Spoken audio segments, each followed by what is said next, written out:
छुपा लो। ये वैसा वैसा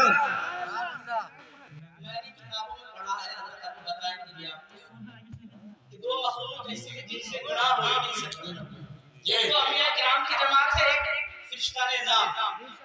ये लोग मासूम हैं, ये गुनाह कर ही नहीं सकते, लेकिन हम लोग सरापा गुनाहों में डूबे रहते हैं। कि हमारी तमन्ना क्या मुराद फरमाए कि मुजरिम हूँ खताकार हूँ दामन में छुपा लो।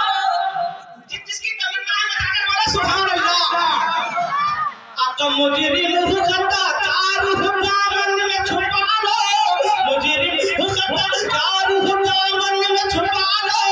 मुजरिम हूँ खताकार हूँ दामन में छुपा लो। मुजरिम हूँ खताकार हूँ दामन में छुपा लो। मुजरिम हूँ खताकार हूँ दामन में छुपा लो।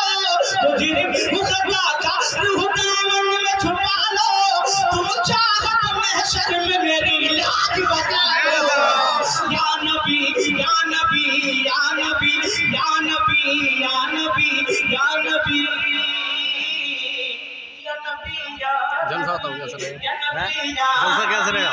या नबी या नबी ये ना तो मेरी बातें हुई है मस्जिद में दो बातें ऐसी या नबी। अच्छा, सबसे आला इससे कई नारे लगते हैं, लेकिन शायद के लोग तो ऐसे नहीं है।